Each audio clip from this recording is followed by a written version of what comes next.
Crisis on Infinite Earths. Oh, that brings back some really painful memories. And I'm old enough to remember when that comic book series came out. And I'm not talking about the trade. I'm talking about the actual 12-issue series that came out. But, if you haven't figured it out by now, welcome to On the Peg. I'm your host, the Mad Montreal Man. And that should give you a big hint of what we're talking about today.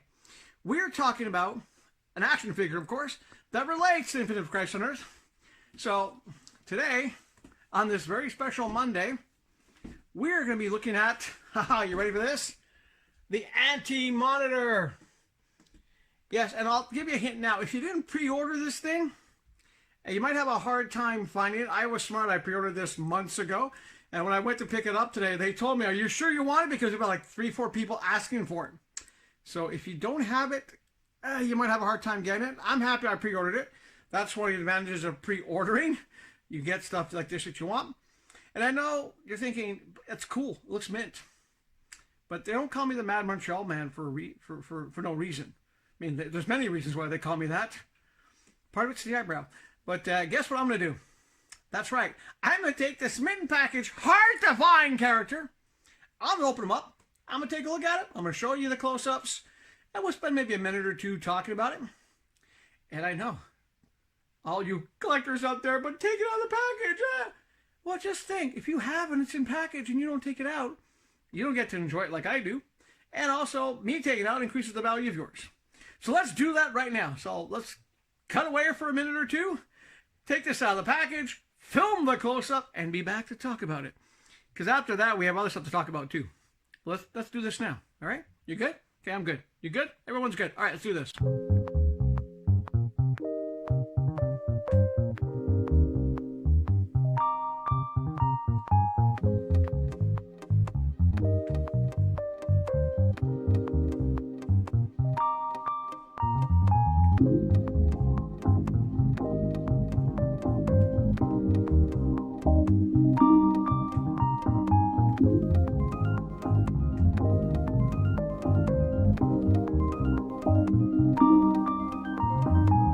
So there you have them out of the package. And for those of you who saw my video on Friday when I opened up the Justice Buster, I was really excited. Big figure, don't normally buy them. Got the Justice Buster, and after I opened it up, I was disappointed would be the word. Well, this is one of those also big figures, but I can tell you one thing. Unlike the Justice Buster, not disappointed. The detail, I love the fact that you can tilt the head up and down a little bit so you can sort of hide the mouth or show the mouth. The detail, it makes me think back to the comic book. There's only one thing, and only one thing wrong with this thing.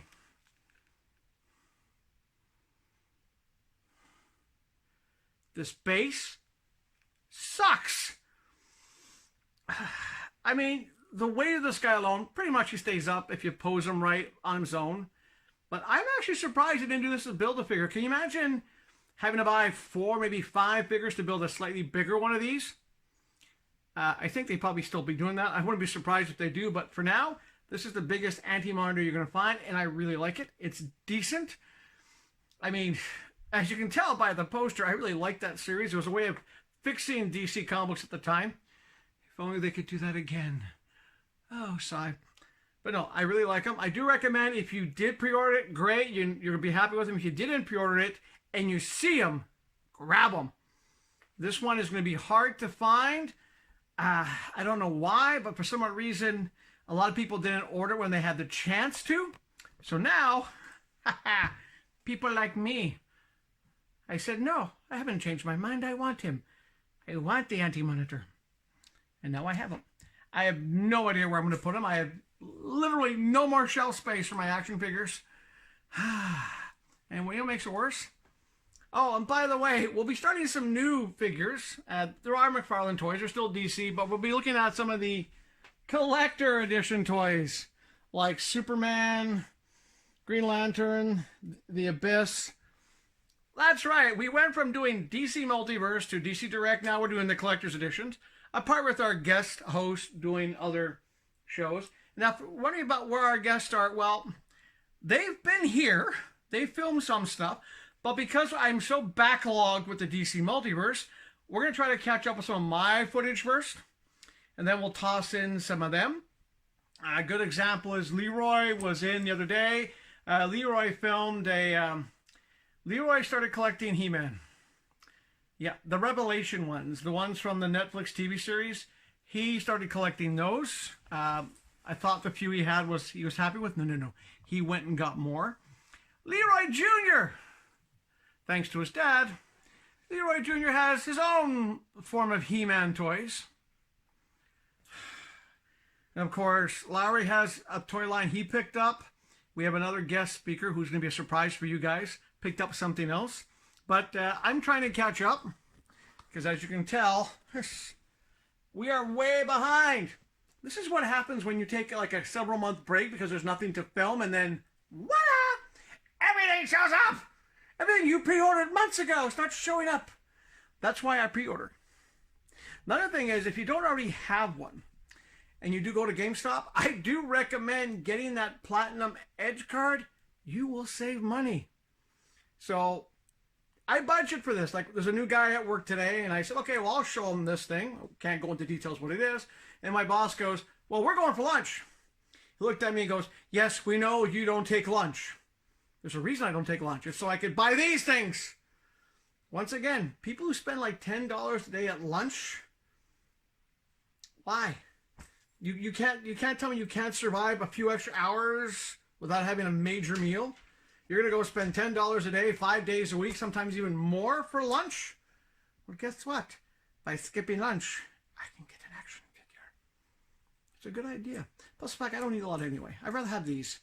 Unlike, a really expensive McDonald's meal, like we'll put you back $10 for really garbage food. Oh no, he hates McDonald's. Oh, I hate most fast food restaurants now. Let's be honest, because this, unlike a fast food restaurant, is going to last a lot longer. Oh yeah, something else I forgot to mention about the Anti-Monitor. That new plastic smell. Oh yeah. And you know what I'm talking about. That said, I will see you on the next On the Peg, which I'll be filming in about 2 minutes because we're going to get a whole bunch of filming tonight done. So we're trying to do one of these a week. But like I said, this one's up tonight. I don't know. Something. I don't know. Well, I guess Green Lantern's on the Peg. Maybe we'll do him, or maybe we'll do the ode to the original Superman, or the one at GameStop that he told me. The guy who works at GameStop told me he regretted not ordering this because I got the only one. I'm evil.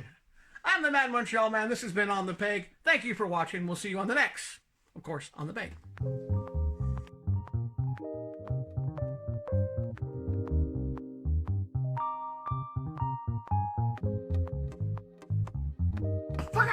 It's a crisis! That sucked. I know that sucked. Welcome to another episode of The Peg. I was at work today. Does it show? Of The Peg. Wow. Let's try that again. Hey, On the Peg. Oh, God. Ignore that. So many to catch up on. So I'll be back to you real short. I'll fucking real short. Wow. That blew that one. Let's try this for the umpteenth time. I don't know why that fell down. Just happy it didn't break. Dude, you're supposed to catch it. And yes, we're still welcome to On the Peg. I'm your host, the Mad Montreal Man, and things are falling down everywhere. By now, I'm your host, the Mad Montreal Man. That's my dog walking up the stairs.